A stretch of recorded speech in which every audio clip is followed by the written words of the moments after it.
Bonjour et bienvenue pour cette nouvelle vidéo. Allez, aujourd'hui on va parler des écrevisses de Louisiane. Les écrevisses de Louisiane, ce sont des animaux invasifs que vous risquez malheureusement de trouver dans votre étang et qui vont nuire à la biodiversité de votre plan d'eau et qui sont même en capacité de l'abîmer.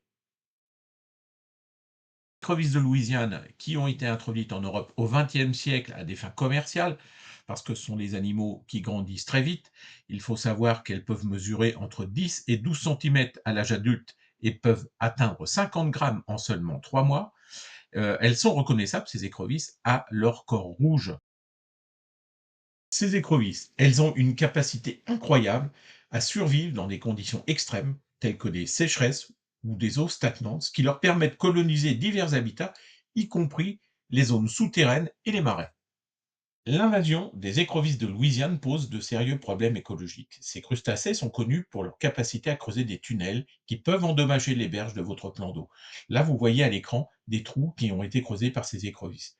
De plus, elles se nourrissent d'œufs et de larves de nombreuses espèces de poissons et d'amphibiens, ce qui perturbe ainsi le cycle de reproduction et réduit les populations locales de votre plan d'eau.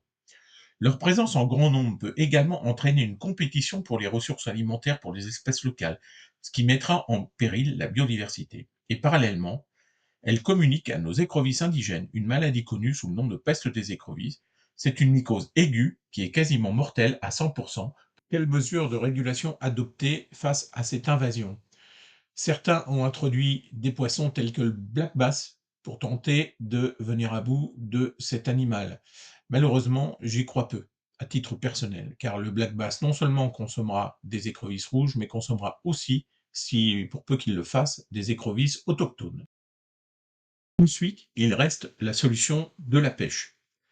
Ça, c'est une solution, à mon sens, plus efficace si elle est bien pratiquée. C'est-à-dire que si le pêcheur en question ne conserve dans ses filets que les écrevisses rouges. La pêche, elle est très simple à réaliser, hein. Il suffit de positionner, ce que l'on appelle des balances dans l'eau, là où il y a des écrevisses rouges, et puis en guise d'appât, de mettre, des croquettes pour chiens, par exemple, hein. Une fois les écrevisses pêchées, avant de les déplacer ou de les consommer, il vous faudra les châtrer. L'opération est simple, comme vous le voyez sur la vidéo, il suffit de pincer la nageoire du milieu au niveau de la queue de l'écrevisse, de tourner légèrement vers la droite ou vers la gauche, et puis de tirer. Euh, Ça va permettre de supprimer l'intestin du crustacé, qui donne un goût amer quand il est consommé. De plus, cette opération empêchera à l'animal de survivre si par malheur il s'échappait de votre panier ou de votre seau.